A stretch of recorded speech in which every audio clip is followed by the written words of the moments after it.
Hey, what is up guys, and welcome back to the channel. So the other evening I was sat kind of just messing around with Gran Turismo 7 and I thought, do you know what, I'm going to turn this into Gran Turismo 1. So that's exactly what I did. Now sadly it's not all possible to get the cars exactly how they were in GT1, however you can get some of them pretty much perfect and some of them close enough to the point where it really does start giving you that insane nostalgia buzz that I think we're all after from Gran Turismo at this point. So this video literally cost millions to do. I had all the cars fully upgraded, all with the full kits on. Obviously buying all the cars wasn't exactly cheap. So yeah, if you want to show your support, don't forget to like, leave a comment, subscribe, share the video, turn the notifications on, all that good stuff. Just to show your support for this kind of content, because I really did have a blast making this and it's something different from the norm. So let's check out all the cars that are going to be taking part in this race. And first up we have the humble Honda Civic Type R, the EK model. This one had, I believe, multiple different kind of liveries to it. So I believe there's like a red one, there was this blue one, a purple one, and I think maybe even a green or a yellow one. I can't quite remember. I never overused this one in Gran Turismo 1. I was always kind of heading towards the Mazdas or the Dodge Vipers and such. So this is the weakest of the bunch and I'm not expecting much from that one.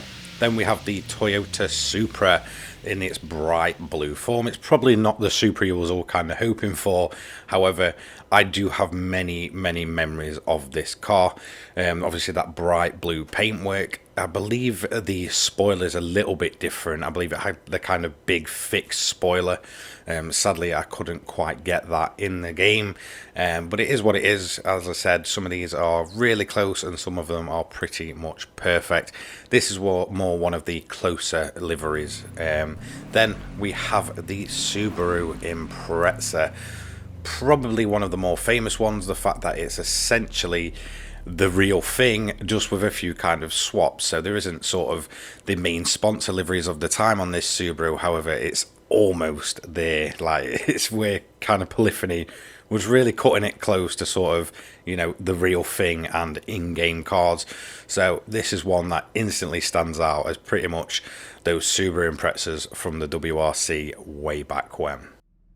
Then we have the Nissan 300, the twin turbo with its racing modifications. Sadly, the wheels just aren't quite perfect on this one. However, it's close enough. I would have loved to have those sort of bladed free spokes, but sadly, I just could not find any at all in the game. This one again, I believe it had the big kind of fixed wing. Sadly, I couldn't get that on this car, so we've had to set with sort of a bigger spoiler just to kind of fill it out a little bit.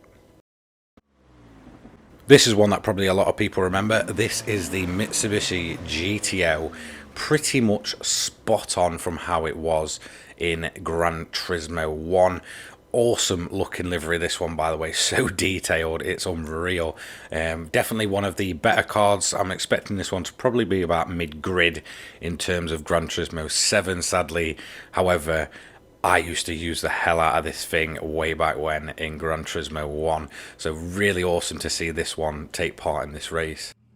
Then we have my favourite of the Honda NSX models. This is one of the originals, obviously with the nice little pop-up headlights. This one you may or may not remember. I don't remember this one too much. However, in terms of trying to find racing modified liveries for the Honda NSX, it was quite a difficult job to do. Mostly people were trying to recreate the GT2 ones, so I did eventually find this one for Gran Turismo 1, double checked it and made sure it was pretty much spot on. So it won't really be a Gran Turismo 1 throwback without one of the GTRs making an appearance, and I've gone for the R33 GTR. Now this is its fully, I guess, full race livery, full race look, essentially looking like a mini GT300 car of the time.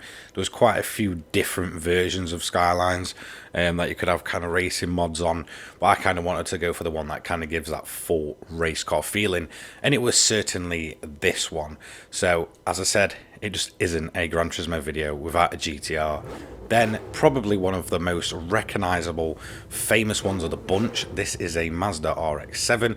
Sadly, this one is engine swapped, however it won't make a massive difference to its overall performance, but this is definitely one that a lot of people will remember, and I remember very, very fondly. That bright green, awesome looking livery, and I kind of wish it made its own comeback in an official form for Gran Turismo 7. I'd absolutely love a throwback pack of classic racing modified cars.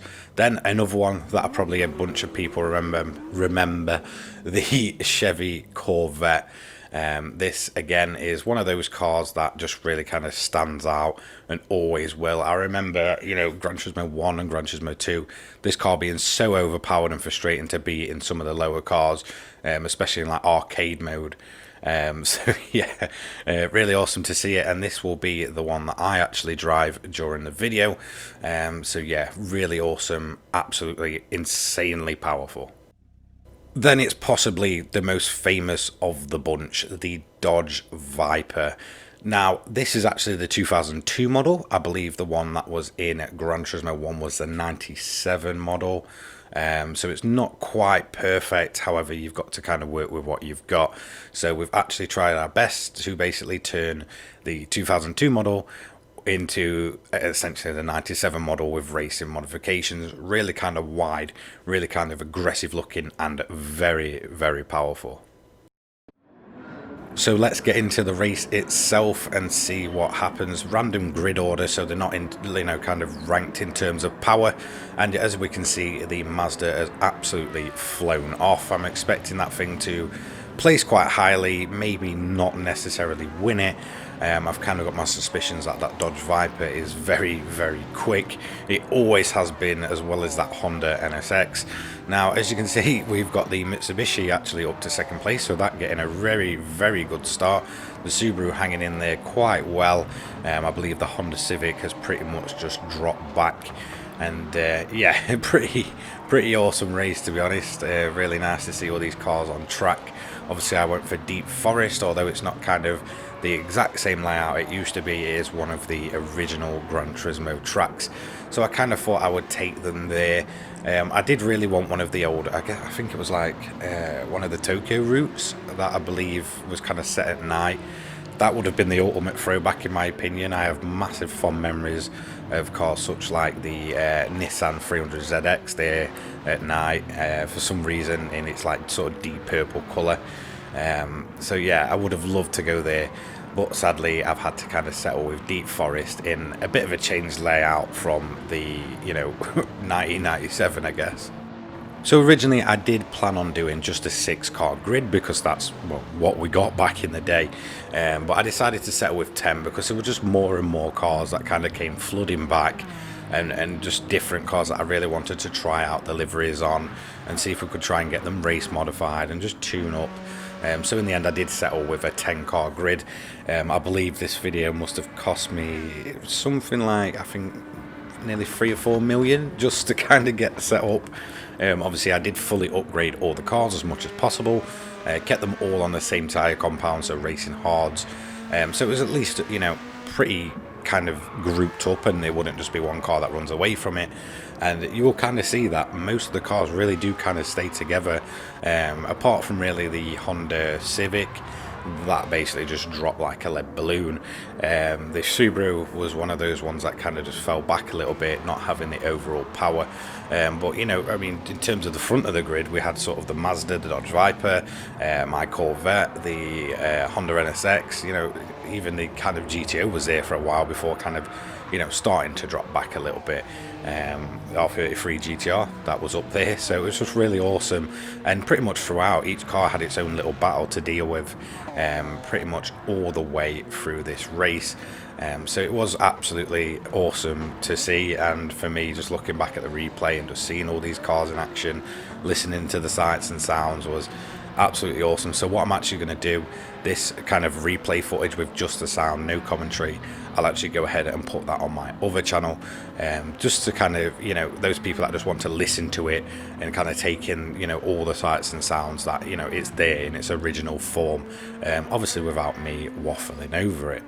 At this point, the poor little Honda is pretty much well and truly behind, and it will keep dropping back. The Dodge Viper has now taken the lead from the Mazda, so the Mazda holding on very well for the first couple of laps, as well as the sort of the Honda, the GTR, and I believe that may be my Corvette or one of the Subarus. I'm not quite sure, I didn't quite catch it. So yeah, it is my Corvette.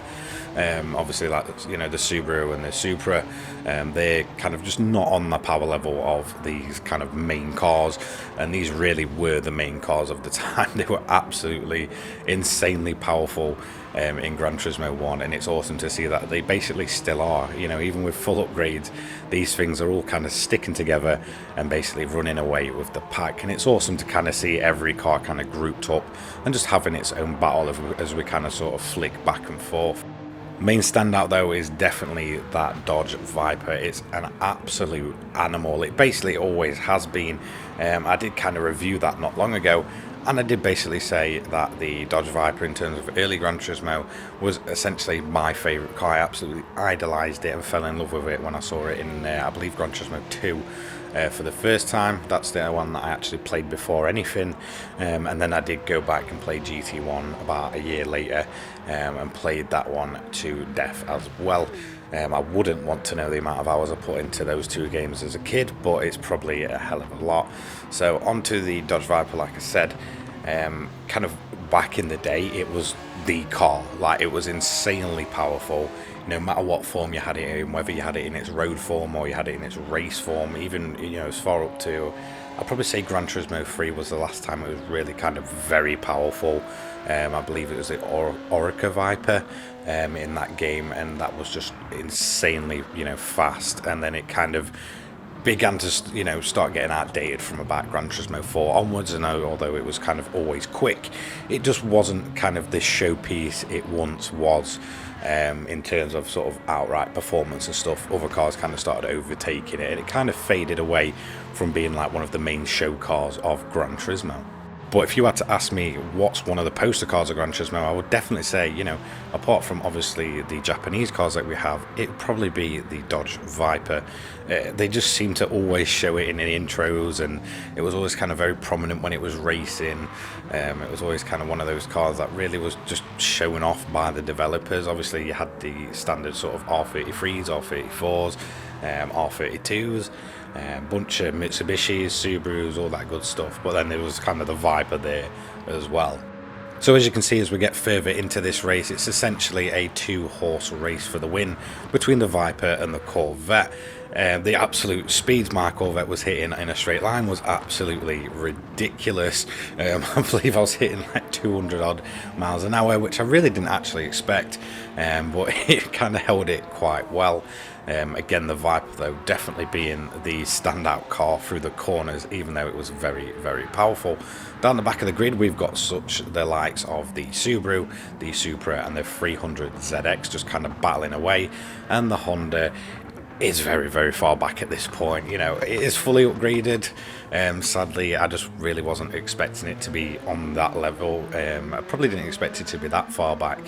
But, you know, even if you kind of remember back to Gran Turismo races, there was always one of the slower cars that kind of just hang quite far back in the end.